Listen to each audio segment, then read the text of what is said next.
All right, good morning, everybody. I just got what are we working on up today. Let's start with this handsome chap. What a looker. Must have been a terrible shame that he was a monk. Although I don't actually know what the rules on monks were back in the 1800s in Austria. Maybe they had a more open life than we assume. I guess not, though, because otherwise he wouldn't have had all the time to spend on breeding peas. All right, so essentially what we've done is that we've covered so far just kind of like basic intro stuff, recap things. What we're going to do now is get going on Mendelian genetics. So really what we mean, there's lots of different ways you could uh, talk about this subject. You could call it transmission genetics, genetics of inheritance. Um, I used to call it classical genetics because I kind of associated it with like old style genetics of doing crosses and probabilities and things like that. But really, what Mendelian genetics or any of those particular monikers are about is how do traits get inherited, right? How do they pass from one generation to the next? And what principles govern that inheritance, right? And from those principles, we can work out probabilities, right? We can estimate the likelihood of a particular offspring of two parents having a particular genotype and phenotype based on those principles, right? So even though this work was really elucidated in, I think it was the 1850s, give or take. I don't know, it doesn't actually say here. Um, Even though this was really kind of laid out, bloody mosquito bites. I've got two mosquito bites on my foot. It's itching like crazy. Um, Even though this was kind of more or less worked out about 170 years ago, this is still work of very much kind of modern importance, right? And so the principles of Mendelian inheritance are really what are used when uh, couples go to genetic counselors, for example, and um, figure out the likelihood of their future offspring having a particular disease that they may have in their respective family trees, right, from their ancestors. It's also the basis for, I think it's the Mormons have probably one of the best Mormons and forgot what it's called.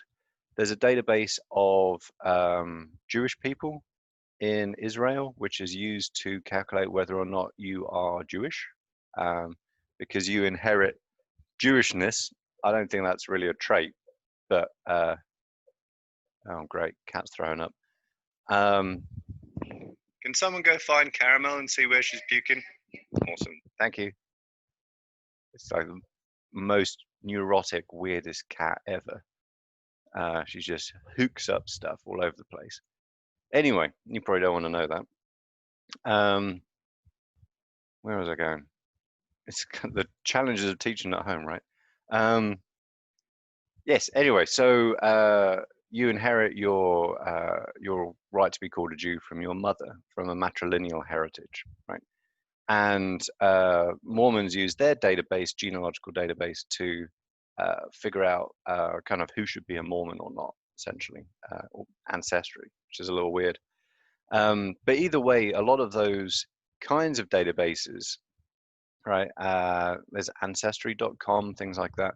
You can use those to figure out what's the likelihood of you having a particular disease, right? Or your offspring if you happen to have children with a particular individual, right? And that's particularly important in uh, smaller, more closed off communities, of which I mean, I don't think Mormons are a small community, but it's certainly they tend to marry within the faith, as do like Amish and Mennonites and things like that, and groups like that from the Northeast.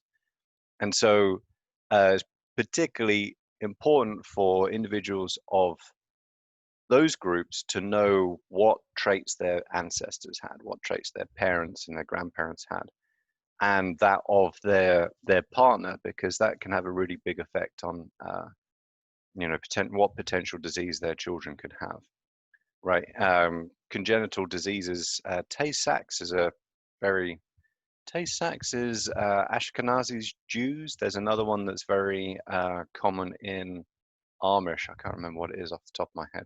But anyway, so what I'm trying to get in my like rambling introduction is that even though these principles were laid out a long time ago, they are very, very much still relevant now, right? In terms of how we think about ourselves, our families, and our offspring, right? So you can guarantee if you want to be a genetic counselor, which would be a pretty cool job in some ways not, maybe. You certainly need to be good at Mendelian genetics. Anyway, I'm not going to go too much into the history of Mendel. He was a monk, Austrian. That's pretty much it. So his big deal was the determination that inheritance is based on particulate factors, right? So that there are individual discrete factors which determine the phenotype of an individual, right? And those are heredited in a discrete fashion, right? Because before then it was kind of thought of that, well, I mean, we didn't even know it as genetic information, but whatever it was that described you as an individual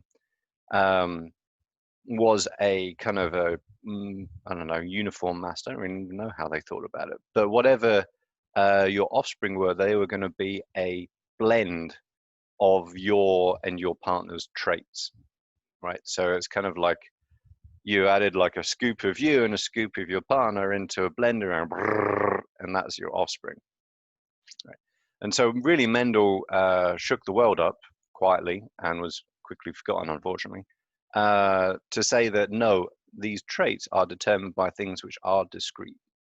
You get one from one parent and one from another, and depending on what they are, that determines the phenotype of the individual, right? So you can have an offspring that looks only like one parent, or only like another, or different from both of them, right? So that was really his kind of major discovery. He's got 3 laws. Here we go. Let's type them down. Law of dominance. Called one allele is dominant over another. Again, a lot of Mendelian genetics is somewhat simple, and there are many exceptions to Mendelian inheritance, right? So there's Mendelian genetics, and then there's non-Mendelian genetics. But let's get through Mendelian genetics first. Law of segregation. And that basically says that the allele,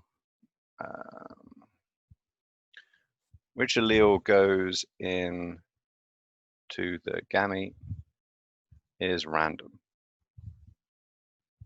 right? So if you have a trait which is, well, you can only ever have a maximum 2 alleles, right? We're diploid organisms. So if you have 2 alleles which are different, if you're heterozygous for a trait, which allele goes into which gamete that you produce is totally random, right? So they segregate in a random manner, right? And so is really, law of segregation is really illustrated by monohybrid cross. Oops, that's a monhybrid cross. That'd be if I was from the Caribbean. Sorry, that's a terrible joke. All right, and so the 3rd law is the law of independent, independent with 2 N's. Obviously thinking about other things, even at 9 o'clock in the morning. And this is all about if you have more than one trait that you're looking at in a particular cross. And so what that really talks about is that, or lays out, that what allele you get, oops,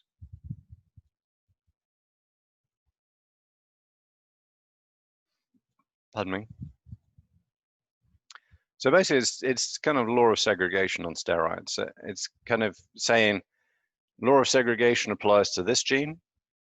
It's random which allele you'll get. Law of segregation applies to this gene. It's random what you get, and those two don't affect each other, right? So it's like multiple laws of segregation, essentially, for however many genes that you're looking at.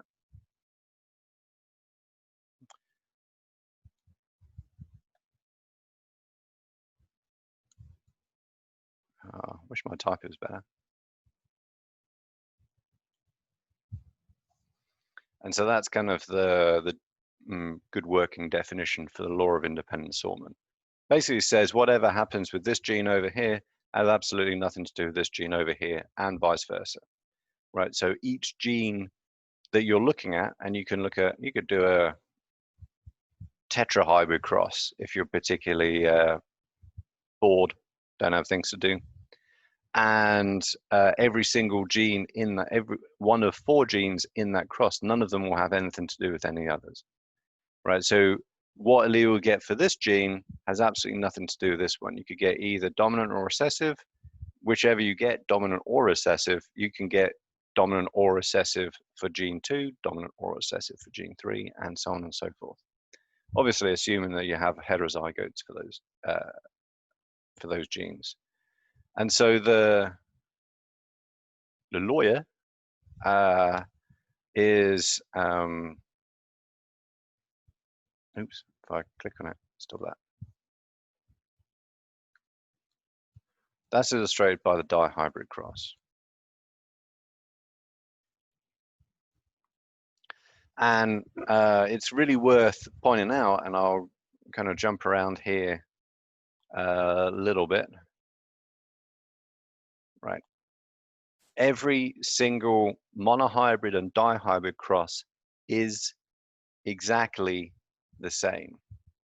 The traits may differ, the genes in question may differ, the phenotypes may differ, right? Because those are really determined by what gene you're looking at and what alleles you're working with.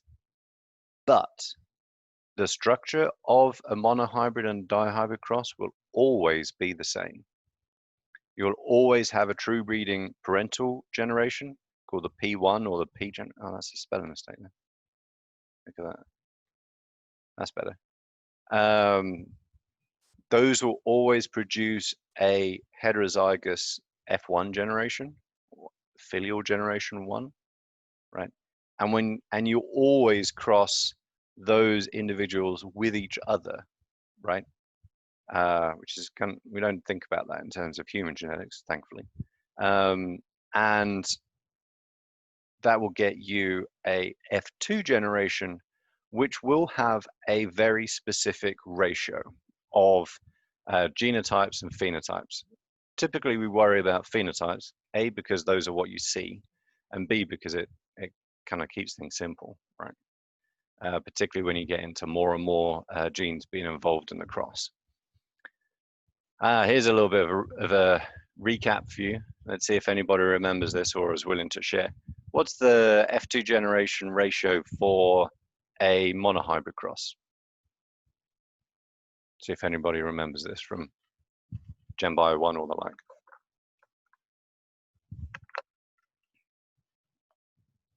Anybody remember? Come on, don't be shy. Oh, that's good, Lee, but that's the genotype ratio. So that's, yeah, that's the one. So that's actually a pretty neat point to, oops, let's see if I can get this typed out. That's the 1 to 2 to 1 is a genotype ratio where you have 1 homozygous dominant, 2 heterozygous, and 1 homozygous recessive. But because the law of dominance, the 2 heterozygotes have the same phenotype as the 1 homozygous dominant, right? So that's why you get the 3 to 1 phenotype ratio. And so that's why it's really worth kind of keeping straight in your head what is a genotype and what is a phenotype. A phenotype is always what you see. The genotype is what underlies or what determines what you see, right? It's kind of a good way of thinking about it. So yeah, so you're both right, but kind of in different ways. All right, anybody remember what the phenotype ratio for the F2 and a dihybrid cross is? It's a little trickier, more numbers. I'll give you a clue. There's 4 numbers. See who can remember this. Yay, that's the one. Oh yeah, that would work too. You can put it in that order, Brianna. That's totally fine. The conventional one is the one that Zuleika put up, which is 9 to 3 to 3 to 1. Because just from convention, typically start with homozygous dominant first, or the dominant phenotype rather. But yeah, both of you are right. So it's a 9 to 3 to 3 to 1. And so the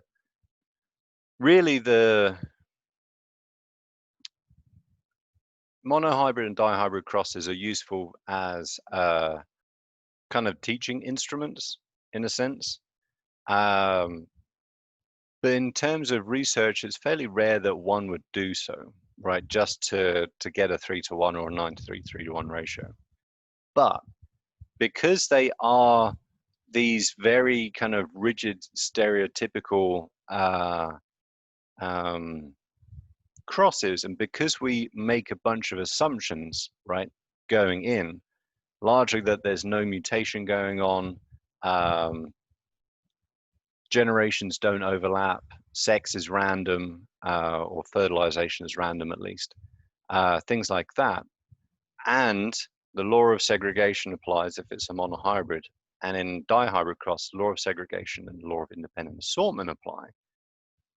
The real strength of these Mendelian crosses, these monohybrids and dihybrids particularly, is that if we get a ratio which is not a 9 to 3 to 3 to 1 ratio, that tells us that something else is going on, right? And then we can use that information to start trying to figure out, well, what is going on, right? And so they're very valuable thought constructs, I guess, techniques, I don't know how you'd want to put it, in order to look at where your assumptions may be wrong, right? So you have going into the cross, let's say, you're crossing two, in my case, 2 worms together, or 2 sets of worms, different genotypes, trying to get a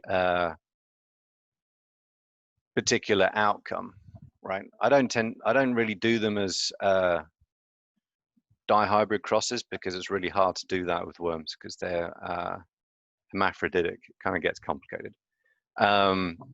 But either way, I can use Mendelian principles to kind of figure out what I would expect out the other end. And if I don't get that, that tells me that something funky is going on, right? That those 2 genes are interacting in ways which I have not foreseen. And I actually had that once where it took, oh boy, I think it took 2 or 3 years to get two particular genes together, or 2 genotypes together. And even then, the damn worms would always die. So it was bloody miserable. But essentially what was happening is that those 2 genes, somehow in ways which I still don't really understand, were interacting in a really bad way and resulted in worms either dying or being sterile, which if you want to use them to do experiments is a real pain in the ass. So anyway, these kind of principles were basically saying, well, look, if things were normal and these 2 genes were not interacting in any way, you would expect to have gotten this by now, and you haven't. So something else is going on. Okay, so you've probably come across peas before. To be honest, they bore me to tears, but they're a pretty useful way to study these principles. You can use all kinds of things. You can use dogs. You can use squashes. Be kind of boring as well. You can use cats. I like using cats personally, but because this is all online, I'm going with the PowerPoints that I have. So we use peas. Doesn't really matter. Essentially, what we're going to be doing is looking at uh, a particular set of traits, and by traits, we're talking about these things here, right? So pod color and pod shape are the traits. Yellow and green, inflated, constricted. I didn't even know those were phenotypes. These are the phenotypes, right? These are the things you see. So it's worth bearing in mind that trait means the general thing, trait, right? That we're talking about. Humans, it might be hair color, let's say, or eye color, or height, or whatever. And then the phenotype is the actual measure of that trait, what you see in that one individual. You know, blonde, redhead, brown, black, whatever. Okay, and so essentially, Mendel used these 7 traits. Now, I'll ask you a funny question. This is an interesting one to think about. How many chromosomes do you think peas have? It's probably not a question you've been asked before. I actually had to look up and check, but I was right. How many chromosomes do you think peas have? Can't remember the Latin name for peas. Something sativa, I think. How many traits are there that Mendel studied? 7. Peas have 7 chromosomes. We'll see why that's important later on. And essentially, it's always a little bit of a, I don't know, kind of unanswered question how Mendel ended up with these 7 particular traits. And it could well be that when he was doing the crosses, he started with more traits than these 7 and couldn't figure out the inheritance patterns for some of those combinations, right? And the reason being is that some of those combinations were on the same chromosome, right? And so his law of independent assortment didn't apply anymore. So it's quite likely that in the original kind of workups of these experiments, and he was a very meticulous experimenter, right? He kept fabulously good notes, which is why, and data as well, which is why his work has stood the test of time. But almost certainly he started with more traits than this and kind of narrowed it down because some of them just didn't make any sense. And we now know why it didn't make any sense, but he probably didn't at the time.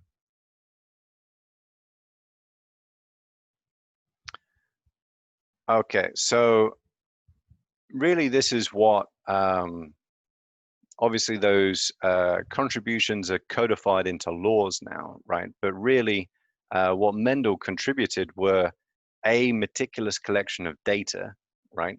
Which was not necessarily a big thing back in those days. It was a lot about what you thought, you know, we were philosophers then, we weren't scientists. The fact that inheritance was based on discrete factors, right? Obviously, which he didn't know that those were genes and alleles, but we do now. And those factors remain unchanged from generation to generation, right? Which we know is true because unless mutation occurs, then what you get is going to be a collection of what factors or alleles your parents had, right? But that collection is somewhat random as to what you got. Not entirely, but somewhat random. Okay, does anybody have any questions so far? I'm going chuntering on for a while.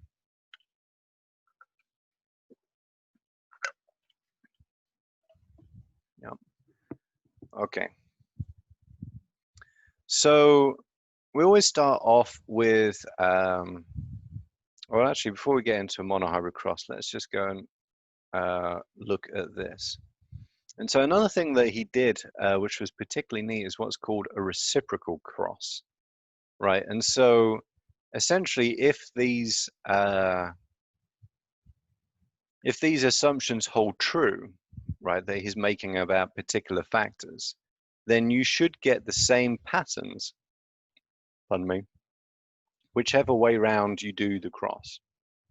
And by which way round, I mean, given that you have two true breeding parents as the parental generation, one parent is going to be homozygous dominant, the other one is going to be homozygous recessive, right? And so if you have the male as being the dominant and the female as being recessive, you should get the same output as if the female is recessive, the female is dominant and the male is recessive.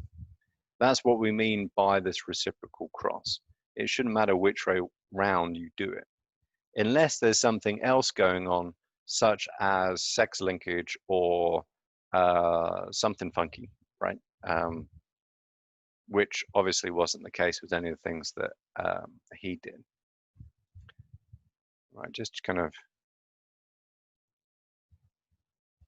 let's go up to here. So monohybrid crosses are really straightforward, right? We have two true breeding homozygous parents, and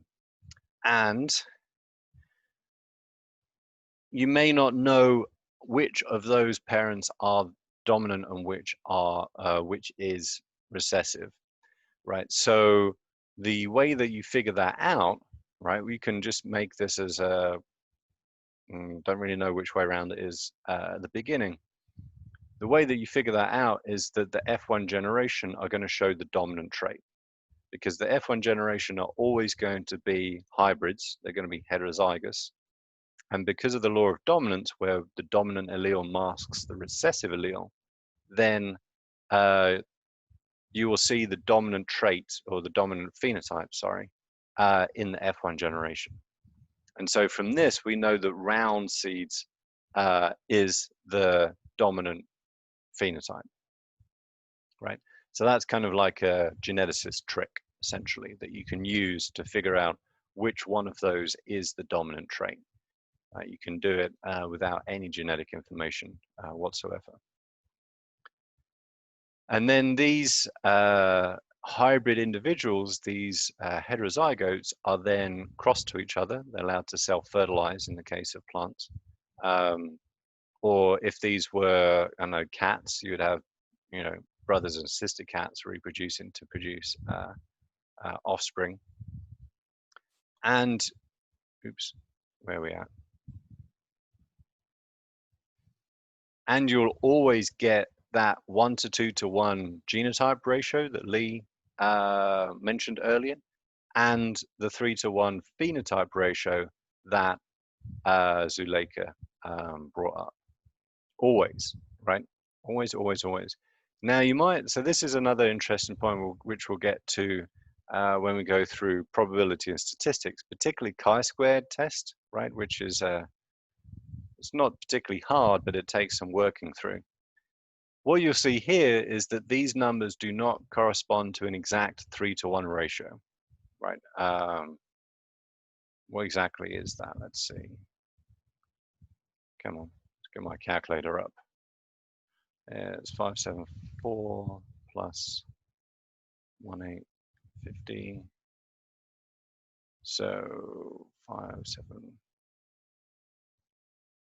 Come on.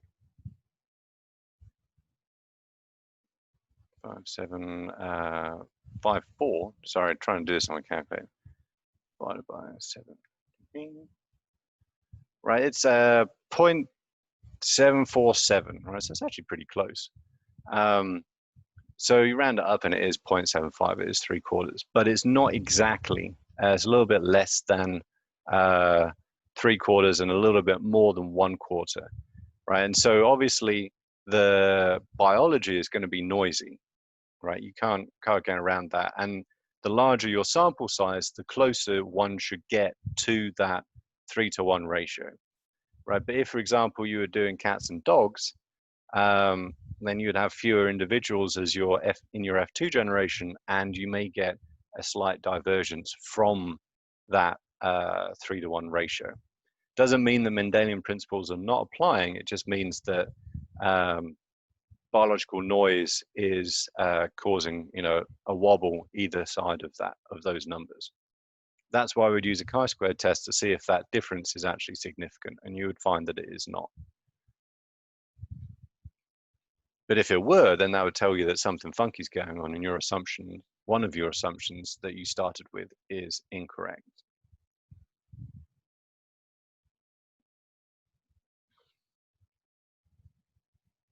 Right, so essentially this is another way of talking about the law of segregation, which is that the formation of gametes, the paired hereditary factors separate, right? And so we know this is actually really the fundamentals of meiosis, right? So we go from diploid germ cells to haploid gametes. So whatever you have as a combination of alleles in your progenitor cells, right, which will generate your gametes, those factors have to get split, right? So, you know, because each gamete can only have one allele, you can only have one version of each gene because they're haploid. Obviously, he didn't know what haploid and diploid was back then, but that's the underlying principle of the law of segregation. And because the way in which those chromosomes line up during meiosis is random, you're equally likely to get one allele versus the other in those gametes, right? It is literally a coin toss, right? It's a 50-50 ratio. That's also why sex ratios of diploid organisms like us, like humans, should be about 50-50. Because if you're a male, an XY, then it's a 50-50 chance that your sperm has an X or a Y chromosome in it. And then it's random which one of those sperms is going to, well, mostly random, which is going to fertilize your partner's oocyte, right? So the chance of having a male versus a female on pure terms is 50-50 for exactly the same reason. Now, obviously, there are exceptions. I got 2 girls, but my wife and I would probably have to have, I don't know, 50 or 60 kids to be able to get to the closer to the, you know, the 1-to-1 sex ratio. And my wife wasn't really down with that. So unfortunately, one has to make compromises as a geneticist. You know, you can't use your own family as a test bed. Okay, so I'm not going to do the group exercise because it's really going to be hard tossing coins with people that are not next to you. But one of the things that comes out of this, one of the issues is that in kind of real life situations, particularly say if you're a plant or an animal breeder, right? If you have a plant with round seeds, they could be homozygous or they could be heterozygous. They will still have the same phenotype due to the law of dominance. They will not have the same genotype though, right? So one way of figuring that out is to do what's called a test cross, right? Because really in kind of pure genetic terms, that's the only way of figuring out the genotype of a individual with a dominant phenotype. And that's what Mendel really established, right? He was the inventor of that. Now, actually, let's just kind of draw this out because just going through, put my laptop down by my feet. There you go. My black pen gone. Here we go. This is the kind of stuff that I'd be doing in class typically.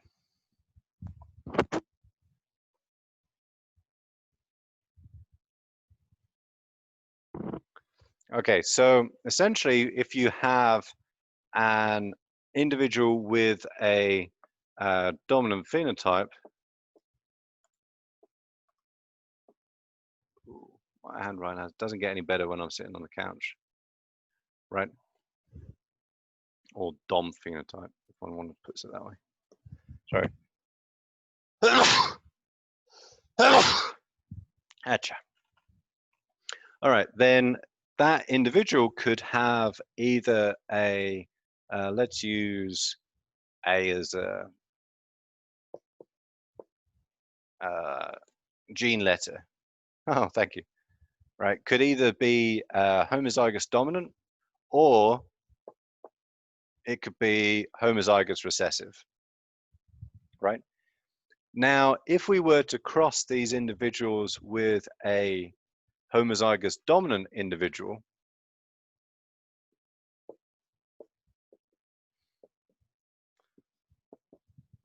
all you get out is a homozygous dominant individual for this case. Oh, the crosses, by the way, sorry, that's kind of like genetic notation for a genetic cross, where you're crossing these individuals. If you were to do this, you get two different genotypes.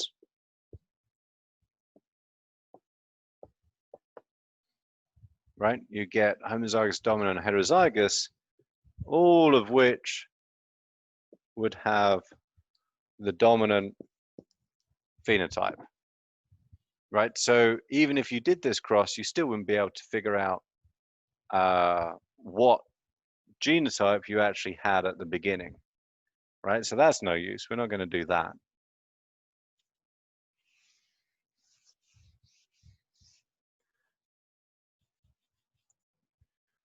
And we could put a question mark here and here, because that's what we don't know, right? Those are the unknowns, right? What we need to use is a homozygous recessive individual, right? Because essentially each of these is going to contribute one gamete to the next generation. Homozygous dominant is going to contribute only dominant allele. Homozygous recessive is going to contribute only a recessive allele. That has a dominant phenotype, right? The offspring from that cross. Now over here, we have something a bit different, right? Now we have a recessive allele. Sorry, I'm trying to make sure you don't get the reflection from my front window, right? You either have the, well, you're only going to get a recessive allele from this individual, right? So you can write that down there like so. Now, from this individual, you've got two different alleles, and which one you get, according to the law of segregation, is random. So we're going to get either the dominant allele, or we're going to get the recessive allele. Just draw a line down there. And so that is going to get you two different individuals, or 50-50 essentially, of two different types. One is going to have the dominant phenotype. Oops. The other one is going to have the recessive phenotype. That there is a test cross, right? And so that is the only way, to make sure no one's put any chats up, the only way to determine the genotype of an individual with a dominant phenotype. I mean, there are kind of other ways as well. You could sequence that individual. You could look at the genealogy of that individual, right? So you could look back X number. I'll take a picture of this and post this up later. You could look. Oh, could you actually see that clearly enough? I forgot to stop my share.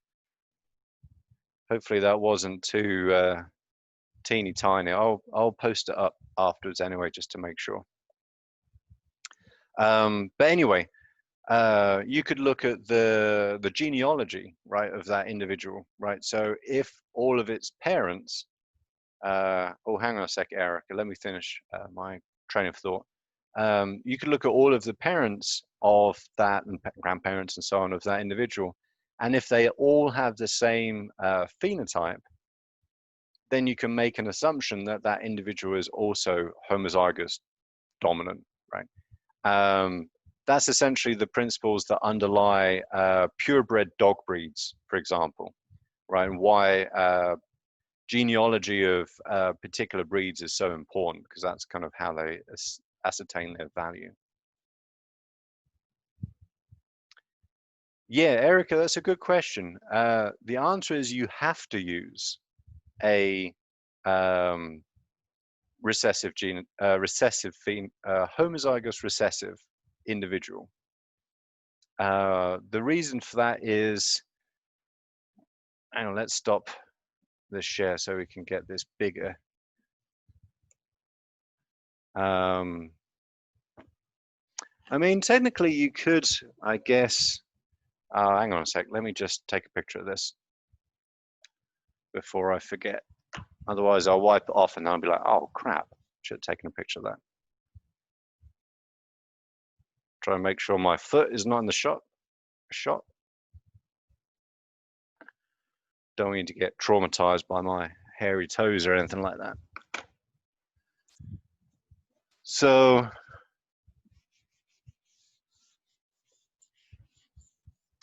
if you used, oh, actually, it's funny because just going through this in my head, I kind of actually got the correct answer for you.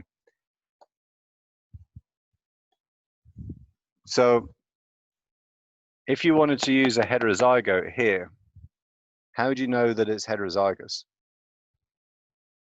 Question to Erica.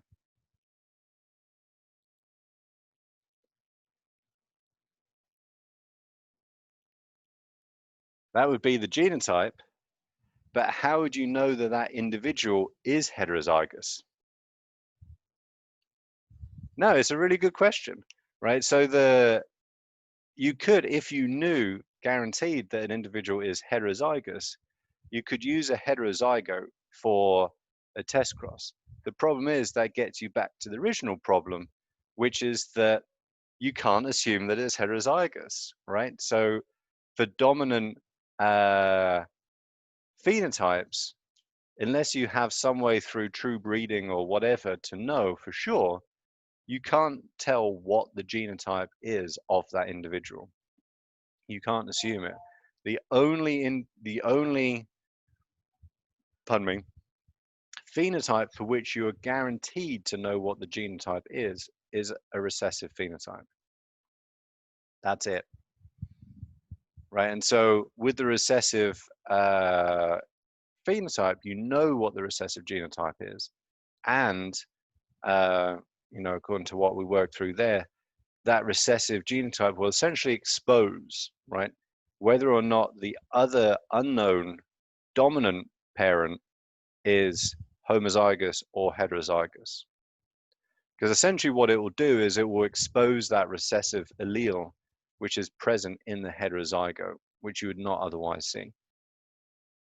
So yeah, you do have to use a recessive phenotype. I was thinking, oh, maybe you could use a heterozygote, and then no, you can't, because you don't know for sure what the genotype of a heterozygote, that your dominant individual that you're using is actually a heterozygote.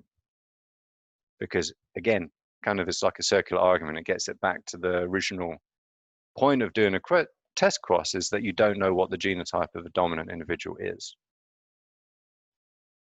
So yeah, good question. It's actually fun sometimes to kind of work through those, and then you come back to the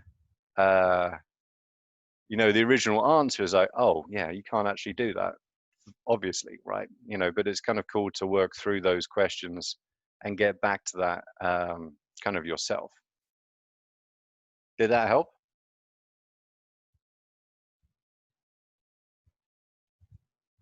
Well, hopefully it did. Awesome sauce.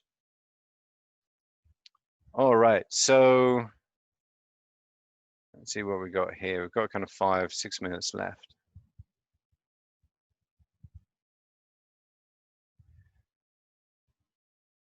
Okay, so this is essentially getting back to what I was talking about here, right? So if you, going back to, actually, let's go back to here.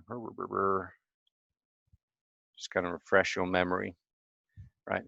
If you had an individual, oh, here we go. Actually, it's kind of pretty pertinent, right?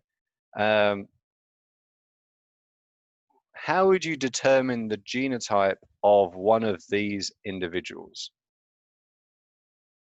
Right, so remember in here, in this 3/4 are essentially 1/4 homozygous dominant, 2/4 heterozygotes, right, to make up those 3/4. How would you figure out whether or not it's homozygous dominant or heterozygous? What would you need to do?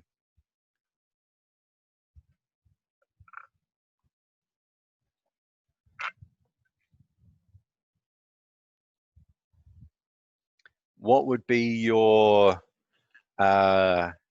individual that you would be testing those unknowns against? What phenotype and genotype would that have?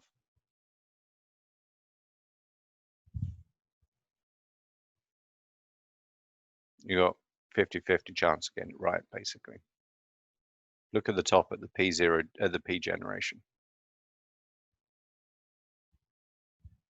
So round would be the unknown, right? So the wrinkled would be your tester, right? That would be the one against which you're going to be testing your unknown, right? So good. So you're going to be using wrinkled because wrinkled, as we know from this cross, both up here and the fact that the lower number is always going to be the recessive, homozygous recessive, right? We know that wrinkled is the recessive phenotype. And so you're going to be crossing your round peas, or pea plants that produce round peas, against a pea plant which produces only wrinkled peas. Now, getting back to the second part of the question, what would your interpretation be if all of the offspring from that those two individuals, remember your unknown and your homozygous recessive wrinkled pea plant, what would your interpretation be if all of those offspring had round seeds? What genotype is the unknown dominant?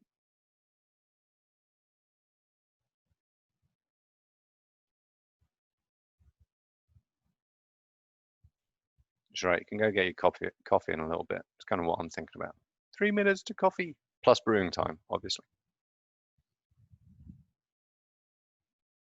So if you get only round seeds, what is the genotype of the dominant pea plant? Yeah, it's homozygous dominant. Awesome, you two. Great job. Right, that's the only interpretation you can make. Right, and that's kind of guaranteed, right? Unless something really truly weird is going on. That tells you that those that unknown had to have been homozygous dominant. Because if it had been heterozygous, half of your offspring would have been wrinkled peas, that is. Okay, so does anybody, we've got a couple of minutes left. There's really no point heading into dihybrid crosses because that's too big of a bite to tear off in a couple of minutes. Quickly before I get going, before now on Monday, I would suggest, we didn't do it in class, but I would suggest very strongly that you go over these basic terms. These ones are particularly important, and students don't quite fully grasp what they are sometimes by this point. And we'll be talking about these like up the wazoo, basically. Right, they're really important ones. A lot of these you should already know. If you don't, brush up on them too, because again, we'll be using them continuously. And just go through these 4 pages of definitions, right? It's just the language that we will be using, right? And to be able to understand each other, we need to be speaking the same language, basically. Other than that, does anybody have any questions about what we've done so far today?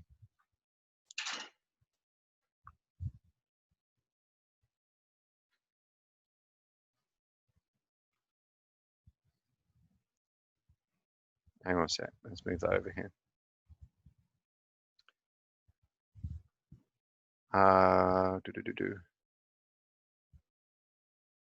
Oh yeah, good question. This is the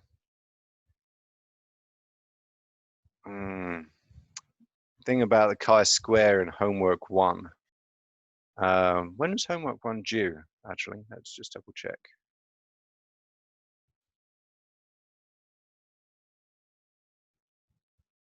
Homework 1 is due on Saturday. Ooh, tricky. Let me write it out quickly for you and I'll post it up.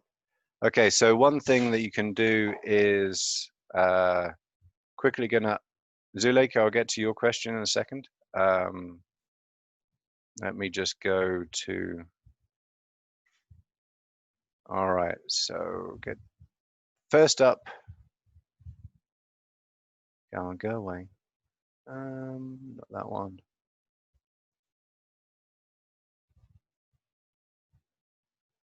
I'm just gonna have to quickly log in here. It won't take me very long. If you need to head off, feel free. It's gonna, all this is being recorded. Hello, doggo. All right, so in the exams and quizzes, you'll find a chi-square value table and a chi-square value chart, right? So if you need to use those to answer that question, do so. And ever so quickly, and it's, I've got to sort this out because this comes up, it's come up before. Essentially for your chi-square, this is going to be a little bit awkward, but chi-square is the sum, right? And we've kind of covered that in lab already, what that means in terms of statistics, of your observed minus your expected squared over your expected, right? And so this is, let's say we're doing a monohybrid cross, right? Your expected, if you have, let's say 100 individuals for your F2 is going to be 75 and 25, right? Because it's going to be your 3-to-1 ratio, right? Your observed, because biology is noisy, maybe, actually let's use right from today, 74 and 26. So to calculate your chi-squared, you need to do 2 calculations, right? It's going to be, what is that? 74 minus 75 squared over 75 plus, and I'll post this picture up as well afterwards. What's that going to be? 26 minus 25 squared over 25, right? That will give you your chi-square value. God, this is awkward. Up here, right? Your degrees of freedom are going to be how many different categories do you have? -1. That's going to be 2 because it's either this or this. -1, so you have degrees of freedom of 1. And then you put that chi-squared value that you get here, which is probably going to be pretty small, into this table on this row. And if it is above, the value is smaller than 3.8, then your chi-square value is not significant. That's essentially how to do a chi-square. We'll be doing that. I've got to sort this out because this has come up before and I didn't catch it last time. But this is what we'll be going through next week. This is one of the examples of how sometimes the homeworks aren't in sync, unfortunately. But yeah, if you have any questions, then just send me an email, obviously, before, you know, tomorrow night. Yes, that will be posted on Blackboard. I'll take a picture of it in a second when I finish the Zoom session. The 7 vectors for the lab. Okay, let's get back. How am I going to bring that up? Let me just.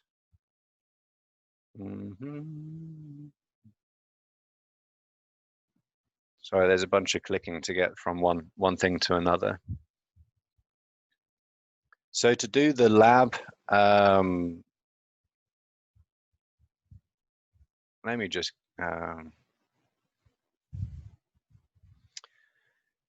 So basically, when you go into the lab assignment, right, you'll get. Hello, beauty. This is the female, right? Oh, dang it. Sorry, I had that on a private. Let me go back to everybody. There you go. And you'll see this when you go do the assignment. So it's not really anything that you won't find out yourself anyway. And then the male one is that. So that's actually in the assignment itself. Every question has those data included in there for you. I think that's pretty much it so far. Yeah, any other questions before we go? No? Awesome. If you do, please do feel free to email me. I will respond. Ideally, email me before the end of today, because weekends obviously have other stuff going on. But I will try and I will check before the deadline for the homework, just in case anyone sent a last ditch. What's going on? Okay, I think that's it. New messages, new messages. Cool. Awesome. You too, everybody. Have a great day and enjoy your weekend too. May it be full of fun, safe stuff, right? Whatever that might be.